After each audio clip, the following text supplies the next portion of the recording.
தேவையான அளவுக்கு எண்ணெய் விட்டுக்குங்க. கடுகு போட்டுக்குங்க. கட் பண்ணி வச்ச வெங்காயம் 3 சேர்த்துக்குங்க. கருவேப்பிலை சேர்த்துக்குங்க. நல்லா வதக்கி விடுங்க. தக்காளி 1 கட் பண்ணி சேர்த்துக்குங்க. நல்லா வதக்கி விடுங்க. தேவையான அளவு உப்பு சேர்த்துக்குங்க.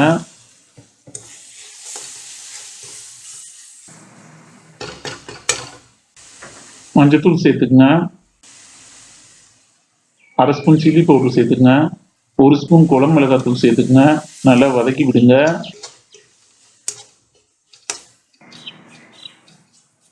க்ளீன் பண்ணி ஆவியில வேக வச்ச காலிஃப்ளவர் 1 சேர்த்துக்குங்க.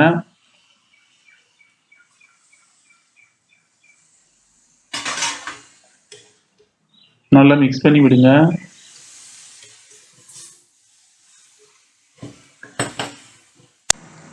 தேவையான அளவு மல்லி இலையை சேர்த்துக்குங்க. நல்லா மிக்ஸ் பண்ணி விடுங்க.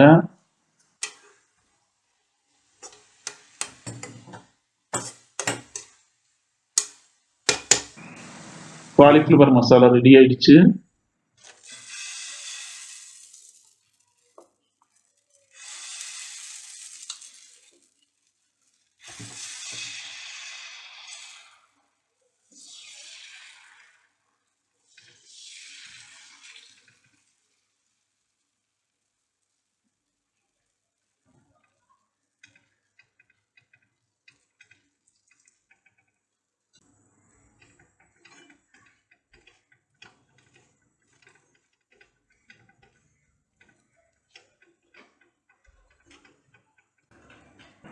ரெடி பண்ணி வச்ச காலிஃப்ளவர் மசாலாவை தோசை மேல ஸ்ப்ரெட் பண்ணி விடுங்க.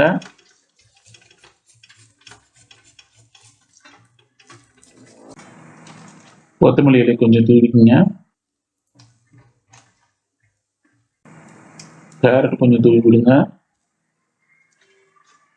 சீஸ் கொஞ்சம் தூவி விடுங்க.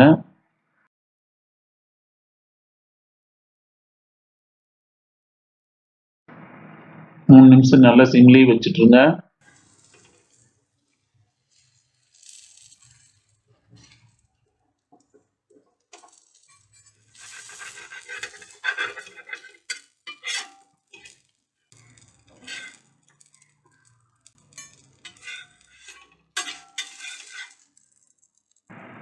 சுவையான காலிஃப்ளவர் தோசை ரெடி.